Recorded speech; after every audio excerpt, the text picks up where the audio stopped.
सबसे पहले आप सभी को हरे कृष्ण। और आज है 3 मार्च और मैं अभी निकलने वाला हूँ वृंदावन की ओर। जो अभी जो है गोंडवाना एक्सप्रेस से हम होकर वृंदावन के लिए निकलेंगे और वहाँ पहुँचेंगे हम करीब 4 बजे। और आज भी मैं एक छोटी छोटी वीडियो क्लिप के माध्यम से आप सभी को एक वीडियो तैयार कर रहा हूँ जो आप सभी देखने वाले हैं। और इस सफ़र को एंजॉय करिए मेरे वीडियो के माध्यम से। दूर उस धाम के लिए घर से अकेले ही निकल गया जहाँ कोई अपना नहीं है। कैसा वातावरण होगा मुझे नहीं पता, हाँ, पर मेरे प्रभु का आंगन जहाँ वर्षों तक इस भूमि पर रही तो मुझे किस बात की चिंता थी। उनका बुलावा मेरे लिए किस्मत की तरह है। बचपन से उम्मीद लिए ये सोचकर कि कभी मेरे प्रभु उस द्वार पर जरूर बुलाएंगे जहाँ अनेकों लीलाओं इस धरती पर किए हैं। मुझे किस बात की चिंता थी, उनका हाथ मेरे सिर पर सदा ये सोचकर मुस्कुराने के सिवा मेरे पास कुछ नहीं था।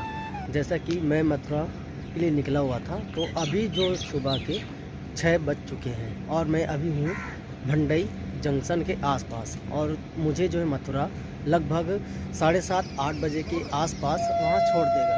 तो कुछ इस तरह से है आज का माहौल। बचपन में कभी वैरागी लिए भावना से उनका सेवा का फल आज मुझे मिला। मैं धन्य हुआ। आभार प्रकट करते हुए हरे कृष्णा कृष्ण कृष्ण हरे हरे, हरे राम राम राम हरे हरे जाप के साथ मन ही मन रटन करते हुए मुस्काए लिए आखिरकार उस नगरी में पहुंच गए। आप सभी को राधे राधे। और मैं अभी पहुंच चुका हूँ मथुरा शहर में और बाकी फ्रेश वगैरह हो करके आप सभी को इस शहर को घुमाने वाला हूँ। पहले चाय पानी वगैरह पी लेता हूँ, उसके बाद देखता हूँ कि मैं कहाँ कहाँ यहाँ स्टे कर पाता हूँ। सबसे पहले तो मुझे होटल लेना पड़ेगा। होटल ले तैयारी वगैरह करके फिर अपन आगे की ओर निकलेंगे। सबसे पहले मुझे उस स्थान का दर्शन करने का सौभाग्य प्राप्त हुआ जहां माँ देवकी और प्रभु नंद बाबा घोर कष्ट कंस द्वारा किए गए दंड से सहते रहे। श्री कृष्ण का जन्म स्थान जहां हमें मोबाइल अंदर ले जाना मना है। यह स्थान बहुत ज़्यादा सुंदर बना है। उसके बाद रिक्शा ऑटो में बैठ द्वारकाधीश मंदिर पहुंचा जहां मोबाइल से फोटो वीडियो लेना मना है।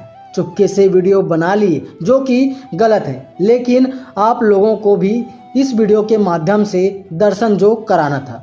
यहाँ भगवान श्री कृष्ण के दर्शन करने के बाद मैं चला गया सीधे विश्राम घाट जहाँ नंद बाबा श्री कृष्ण को टोकरी में लिए यमुना नदी को पार करके गोकुल ले गए थे। इस घाट में बहुत से ऐसे लोग मिलेंगे जहाँ आपको नौका सेवक द्वारा पूरे यमुना नदी का दर्शन और उसका इतिहास बताते हैं।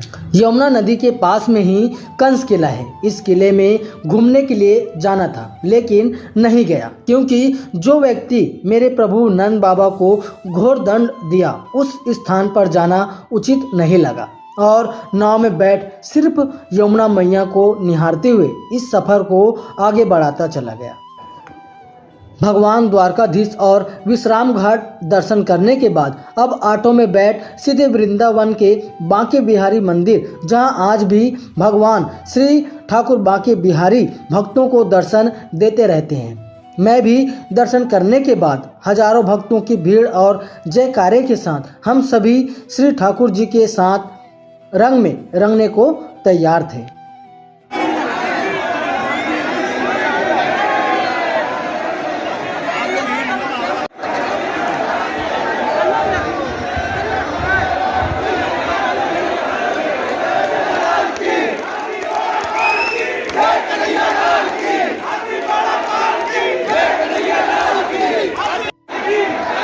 अब अगले भाग में हम वृंदावन से दूर बरसाना गांव जहां मां राधा रानी का जन्म स्थान है और गोकुल जहां श्री कृष्ण की बचपन गुजरे हैं उस पावन धरा को आप सभी को घुमाने वाले हैं।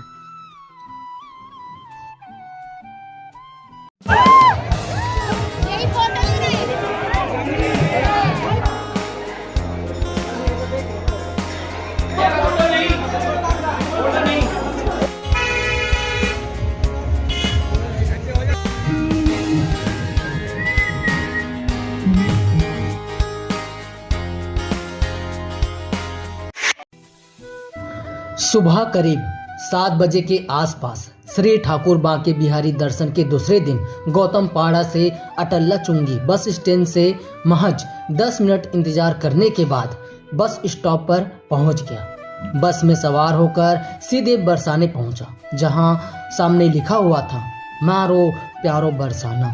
नमन करते हुए दूर उस महल को निहार रहा था, जहां इस मंदिर में भगवान श्री कृष्ण और माँ राधा रानी के दर्शन के बाद माँ राधा रानी का जन्म स्थान देखा। बहुत ही सुंदर जगह। हर एक भक्तों के मुख से लाडली राधा राधा के जयकारे से पूरा माहौल से गूंज उठा। मैं भी मस्ती के साथ भाव लिए राधा रानी की छवि दर्शन के लिए ललाहित था। हजारों लाखों की संख्या में लोग, शायद मैंने पहली बार देखा ऐसा भव्य दृश्य। एक वृंदावन और दूसरा बरसाना, जहां भक्तों की तांता लगना स्वाभाविक है। जैसे ही इस धाम में पहुंचा, यहां पहुंचते ही मैंने ब्लॉग बनाना छोड़ दिया। आप आगे भी वीडियो में कुछ इसी तरह से देखने वाले हैं। बरसाना में माँ राधा रानी की उस छवि को याद कर रहा था। आखिर कैसी दिखती होगी, मन ही मन में नई नई तस्वीरें दिखाई पड़ रही थी। पता नहीं मेरे मन में क्या हुआ, ब्लॉग बनाने के लिए वो भाव ही नहीं रहा। पर कोई बात नहीं, इस यात्रा को यादगार बनाने के लिए सिर्फ वीडियो ही तैयार कर पाया। भाव लिए लाडली बरसाना से होकर नंदगांव के लिए निकल ही गया, लेकिन 2 से 3 किलोमीटर चलने के बाद मुझे कीर्ति मंदिर दिखाई दिया, जो कि प्रेम मंदिर जैसा बना प्रतीत हो रहा था। समय करीब 1:30 बजे होंगे। मंदिर पट बंद मिला। पास में एक बोर्ड था जिसमें साफ शब्दों में लिखा मिला कि यह मंदिर सुबह 6 बजे से 12 बजे और 4 बजे से रात 8 बजे तक ही खुला रहता है। ऑटो में बैठ सीधे नंदगांव पहुंचा। इस जगह में कभी कंस द्वारा अनेकों राक्षसों भेजे गए थे, जिसे हमारे बाल स्वरूप श्री कृष्ण ने मार गिराया। जहां भगवान श्री कृष्ण की बचपन की कहानियां मेरी माँ ने कभी मुझे बताया था और कुछ टीवी सीरियल में देखा था, और यहाँ महाराज जी द्वारा कथा सुनाई जा रही थी। श्री कृष्ण की कथा का सार देख मन में अनेकों चित्र उभर रहे थे कि अनेकों लीलाएं इस धरती पर किए, जिसे यूं ही ब्रजभूमि नहीं कहा गया है। इस ब्रज में अनेकों गलियां हैं जहां श्री कृष्ण अनेक बाल लीला किए हैं। यह सोचते मैंने यहाँ से विदा लिया और सीधे ऑटो में बैठ गोवर्धन पहुंच गया। गोवर्धन वही पर्वत है जिसे भगवान श्री कृष्ण ने अपने एक उंगलियों से पूरे पर्वत को उठा लिया था, जहां आज भी लोग इस पर्वत का दर्शन और परिक्रमा करने आते हैं। गोवर्धन परिक्रमा पूरे 21 किलोमीटर है। मैंने भी अपने मन में श्रद्धा भाव लिए और श्री कृष्ण मंत्र का जाप करते हुए हरे कृष्ण कृष्ण कृष्ण हरे हरे, हरे राम राम राम हरे हरे पूरे 21 किलोमीटर का परिक्रमा महज 3 घंटे में पूरा कर लिया। 5 बजे मैंने चलना शुरू किया और 8 बजे तक पूरा कर लिया। जहां से मैंने चलना शुरू किया था वहीं पर ही पहुंच गया। करीब 8 बजे मैंने गोवर्धन मंदिर दर्शन करने के बाद अपनी यात्रा को आगे बढ़ाया और पहुंच गया सीधे वृंदावन धाम।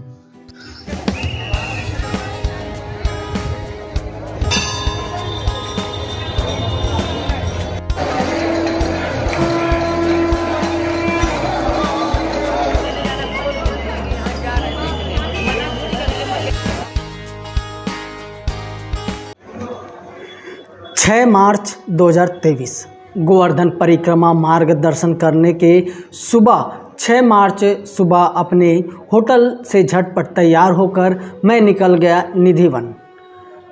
निधिवन मंदिर एक ऐसा मंदिर है जहां आज भी श्री कृष्ण रासलीला करने आते हैं। रासलीला करने के बाद वहीं सो जाते हैं। सूरज निकलने से पहले या यूँ कहे पट खुलने से पहले वह चले जाते हैं, लेकिन कोई भी उन्हें देख नहीं पाता। कृष्ण की धरती कहा जाने वाला वृंदावन धाम अपने आप में बड़ा ही सुंदर है। दर्शन करने के बाद फिर वहाँ से मैं ऑटो में बैठ सीधे पहुँच गया प्रेम मंदिर।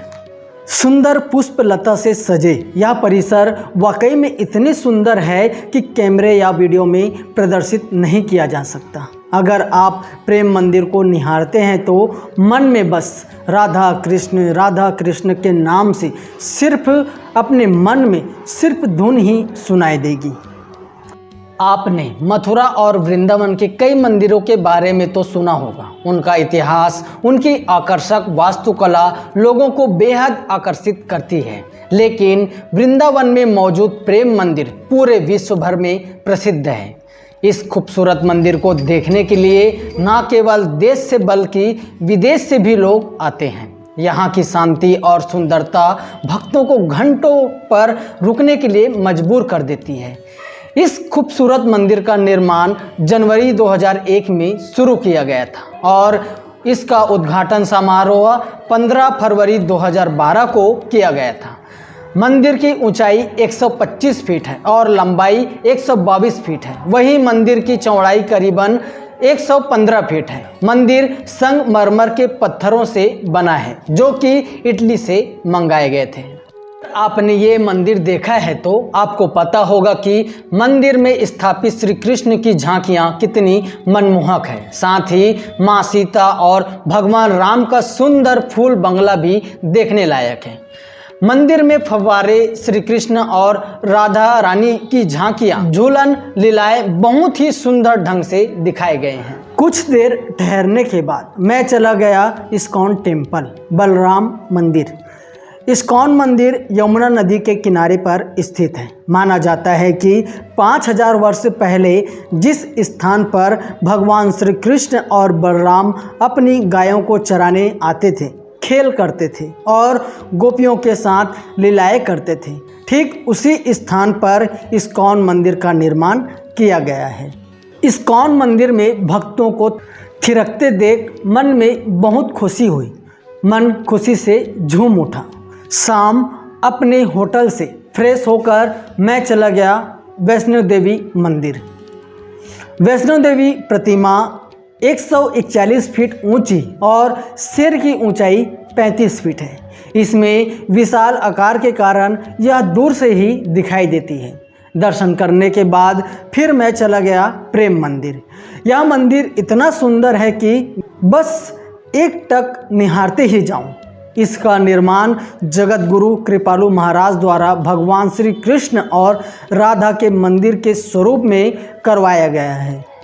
प्रेम मंदिर का लोकार्पण 17 फरवरी को किया गया। मंदिर का निर्माण लगभग 11 वर्ष का समय लगा। वृंदावन का प्रेम मंदिर ऐसा है जो अटूट प्रेम का प्रतीक है। भगवान के प्रेम के मंदिर के स्वरूप में जाना जाने वाला यह भव्य धार्मिक स्थान राधा कृष्ण के साथ साथ माँ सीता को भी समर्पित है।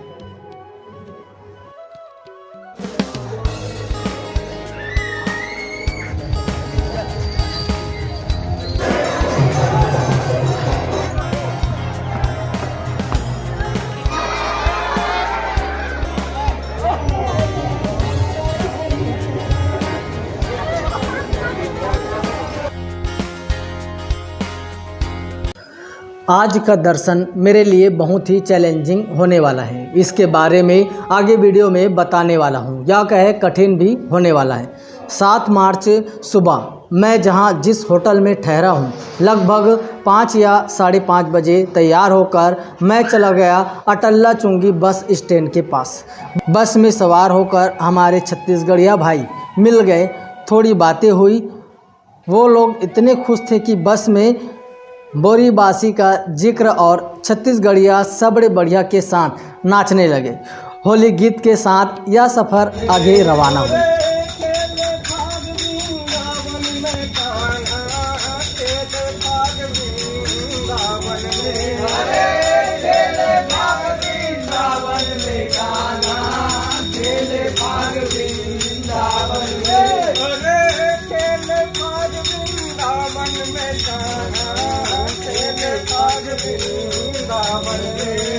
बस वाले भाइयों ने मेरी बहुत मेहनत की, सही जगह स्टॉप किया। फिर मैं ऑटो में बैठ निकल गया गोकुल धाम के लिए। गोकुल में भगवान श्री कृष्ण का घर देखा, लेकिन यह जगह दो जगहों में बटा है। ऐसा किस लिए है मुझे समझ नहीं आया। मेरा मन व्याकुल था। मन में तरह तरह के सवाल उठे। सवाल इसलिए भी उठा कि भगवान के नाम पर लोग पैसे भी ऐंठ जाते हैं। ठीक है, कोई बात नहीं, ऐसा सोचते हुए ऑटो में बैठ सीधे पहुंच गया रमन रेती। छोटे छोटे हिरणों को दाना दिया, मन आनंदित हुआ। यहाँ भक्तों में एक अलग ही चमक थी। श्री कृष्ण के धुन में थिरकते लोग एक अलग ही ऊर्जा प्रदान कर रही थी। झूमते थिरकते देख मेरा भी मन मचल रहा था, पर वो भाव ही नहीं रहा। ऐसा पहली बार था जब मेरा मन हृदय जोरों से धड़का। पर कोई बात नहीं, रमन रेती या रमन वन धार्मिक स्थलों में से एक है जिसे आपको निश्चित रूप से देखना चाहिए। इससे जुड़ी एक दिलचस्प पौराणिक कथा है।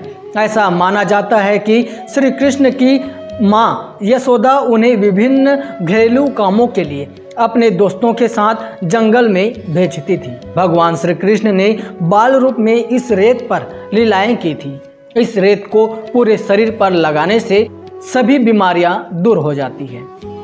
रमन रेती वाकई में बहुत ही सुंदर है। जहां सभी लोगों को मिट्टी में लेटते हुए देख मैं भी लेटने लगा। बहुत ही आनंद से भर गया। जहां आज भी छोटी छोटी कुटियां बना है जिसमें साधु संतों का दर्शन हुआ। एक ऐसी फैमिली भी देखा जहां सभी छोटे बड़े का भेद ना रखकर सभी एक साथ राधा कृष्ण के नामों के साथ खेल कर रहे थे। ये सब देख मैं अपने अतीत की ओर चला गया। एक हमारी भी फैमिली एक साथ ऐसे ही कभी वृंदावन आए तो इस पवित्र धरा पर सभी पापों को दूर कर सकेंगे। काश ऐसा हो पाए। वहाँ से निकलते ही मुझे ऑटो नहीं मिला। लगभग 5 से 6 किलोमीटर पैदल चलने के बाद पहुंच गया ब्रह्मांड घाट, जहां भगवान श्री कृष्ण ने मिट्टी खाया था। द्वापर युग में भगवान श्री कृष्ण ने माटी खाई तो मुख में ब्रह्मांड दिखाया। मैया यशोदा को चिंता होने लगी कि यह मेरा लाला नहीं, यह कोई देवता या दानव है। मैया ने भगवान शिव की आराधना की। भगवान शिव ने यशोदा की चिंता हर ली और वहीं विराजमान हो गए। तभी से चिंताहरण महादेव की लीलाएं महान है। जिस भक्त ने श्रद्धा भाव से पूजा अर्चना की उसकी सभी चिंताएं महादेव ने हर ली।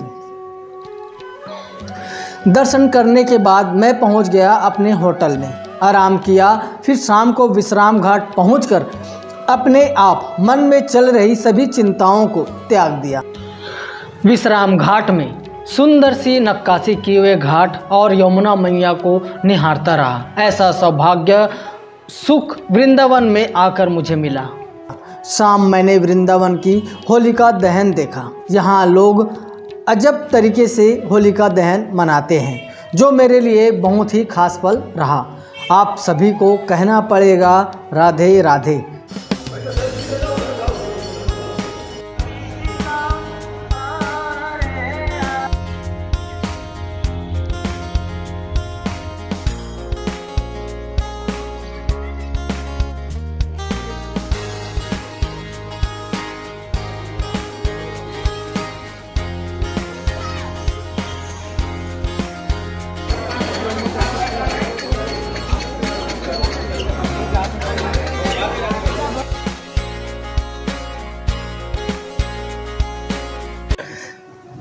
जैसा कि पिछले भाग में वृंदावन के दूसरे दिन यानी 9 मार्च को वृंदावन के अनेकों मंदिरों को देखना था, इसलिए आज मैं जाने वाला हूं पागल बाबा मंदिर। यह मंदिर बहुत ही मनोरम है। मथुरा वृंदावन मार्ग पर स्थित इसके बारे में एक कथा प्रचलित है। इसके अनुसार एक गरीब कृष्ण भक्त ब्राह्मण दिन भर ठाकुर जी का नाम जपता रहता था। उसके पास जो कुछ भी था, या यूँ कहें कि जितना भी रूखा सूखा उसे मांगकर खाने को मिलता, वह उसे भगवान की मर्जी समझकर खुशी खुशी ग्रहण करते हुए अपना जीवन व्यतीत कर रहा था।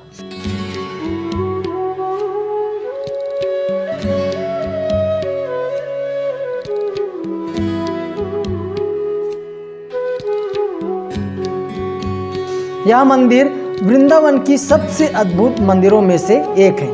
221 फीट ऊंचा 9 मंजिलों वाला यह मंदिर सफेद संगमरमर से बना हुआ है।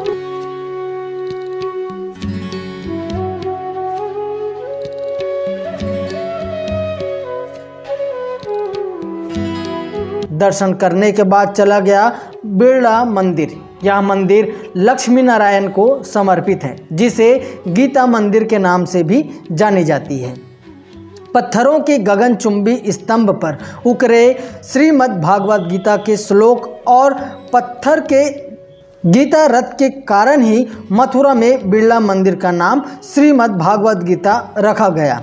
ब्रज का यह एकमात्र ऐसा मंदिर है जहां लोग पत्थर पर उकेरी श्रीमद् भागवत के श्लोकों के दर्शन कर खुद को धन्य समझते हैं। दर्शन करने के बाद सीधे चला गया मदन मोहन मंदिर। मंदिर के मुख्य देवता मदन मोहन है, जो भगवान श्री कृष्ण का एक रूप है, जो मंदिर की केंद्र वेदी में अपनी पत्नी देवी राधा और ललिता गोपी के साथ दोनों ओर मौजूद है। वैसे इस मंदिर का इतिहास बहुत ही प्राचीन है। यमुना नदी के तट पर कालिया घाट के पास 50 फीट की ऊंचाई पर राधा मदन मोहन मंदिर है। दर्शन करने के बाद मुझे लगा मेरे बांके बिहारी जी का दर्शन अधूरा है, इसलिए मंदिर के पास पहुंचा ही हूं कि मंदिर का पट बंद मिला। माथा टेक बिहारी जी को याद करके अपने होटल की ओर रवाना हो गया।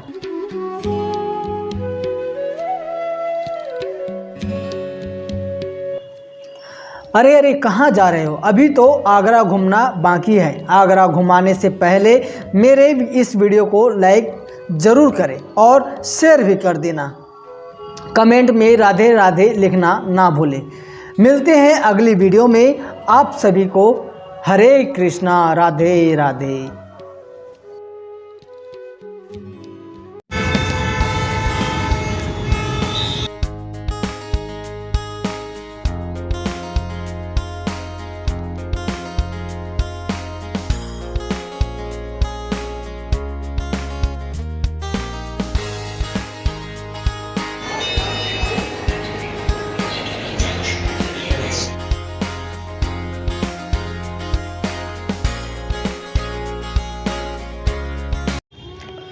12 मार्च 2023 वृंदावन की सभी गलियों को घूमने के बाद बारी था आगरा के लिए। मथुरा से आगरा की दूरी लगभग 49 किलोमीटर था। बस में बैठ सीधे पहुंचा आगरा टनल के पास, फिर वहां से ऑटो में बैठ निकला आगरा फोर्ट। यह किला भारत में आगरा शहर में एक ऐतिहासिक किला है। यह 1638 तक मुगल राजवंश के सम्राटों का मुख्य निवास था। जब राजधानी आगरा से दिल्ली चली गई थी। किला एक यूनेस्को की विश्व धरोहर स्थल है। किले का निर्माण 1565 में किया गया था और इसके निर्माण में 8 वर्ष लगे थे। लाल रंग के बलुआ पत्थरों और सफ़ेद संगमरमर का उपयोग किया गया है। किले का आकार अर्धचंद्राकार है। यमुना नदी के तट पर स्थित यह शहर ऐतिहासिक स्मारकों के लिए प्रसिद्ध है, जिन्हें देखने आज भी पर्यटक आगरा आते हैं। आगरा में हस्तशिल्प बहुत ही प्रसिद्ध है, जिसे देखने के बाद मैं चला गया ताजमहल को, लेकिन शुक्रवार होने से इसका पट बंद मिला। इस महल को देखने के लिए यमुना तट के समीप सटीक देखने को मिलता है। सोशल मीडिया वेब दुनिया से पता चलता है तेजो महालय उर्फ ताजमहल को नागनाथेश्वर के नाम से जाना जाता था, क्योंकि उसके जलहरी को नाग के द्वारा लपेटा हुआ जैसा बनाया गया था। यह मंदिर विशालकाय महल क्षेत्र में था। आगरा को प्राचीन काल में अंगिरा कहते थे, क्योंकि यह ऋषि अंगिरा की तपोभूमि थी। अंगिरा ऋषि भगवान शिव के उपासक थे। सो देखने के बाद पहुंच गया वृंदावन मथुरा होटल में, जहां मैं ठहरा हूं। थोड़ी देर आराम किया। रूम के पास बहुत से लंगूर आते हैं। उन्हें केले और कुछ रोटी देकर उनके साथ मस्ती भरा दिन बीत गया। शाम के समय यमुना मैया दर्शन करने के लिए निकला।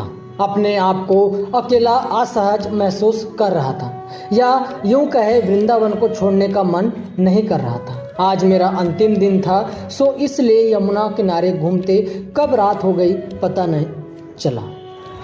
रूम में बैठ सोचने लगा। काफ़ी दिन हो चुके थे वृंदावन में मुझे, अब बारी था घर को निकलने के लिए।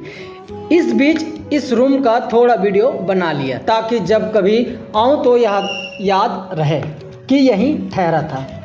14 मार्च मेरा आखिरी दिन था। बैग लटकाए रूम को प्रणाम करके मेरे ठाकुर जी से विदा लिया। प्रभु जी से निवेदन किया, अब कब आऊँगा आपके द्वार पता नहीं। भावुक मन लिए स्टेशन की ओर प्रस्थान किया। मेरा बिल्कुल भी आने का मन नहीं था घर के लिए, लेकिन जाना तो पड़ेगा ही ना। इस ब्रज की धरती को प्रणाम करके स्टेशन में बैठा रहा। ट्रेन थोड़ा विलम्ब था, सो यहीं बैठा रहा। ट्रेन आई, मन दुख हुआ। इतना भावुक पल था मेरे लिए कि शब्दों में बयां करना बहुत ही मुश्किल है। आपने पूरी सीरीज में नोटिस किया होगा, कपड़े तो 5 से 6 जोड़ी ले गया था, लेकिन 2 जोड़ी कपड़ों में ही पूरा वृंदावन घूम लिया, क्योंकि होली का समय था। जो कोई भी देखता रंग लगाता। इस वजह से ट्रेन में मुझे एसी कोच के कुछ दोस्त बने, उनसे बातें हुई। सफ़र कैसे कट गया समझ नहीं आया। अकेले निकला था वृंदावन। प्रभु की कृपा मुझे प्राप्त हुआ और प्रभु को धन्यवाद किया। आप भी वृंदावन जरूर आना, अपने जीवन में बहुत खुशी मिलेगी। इसी के साथ हरे कृष्णा, राधे राधे। वीडियो अच्छा लगा हो तो इस सीरीज़ का मैं पूरा 1 से लेकर 6 भाग तक वीडियो इसी चैनल पर अपलोड कर दूंगा। अगर वीडियो अच्छा लगे तभी एक लाइक और शेयर जरूर करें, ताकि मेरा मनोबल और भी बढ़ता चला जाए। आपसे फिर मुलाकात होगी एक नई वीडियो के साथ। तब तक के लिए जय हिंद, जय भारत।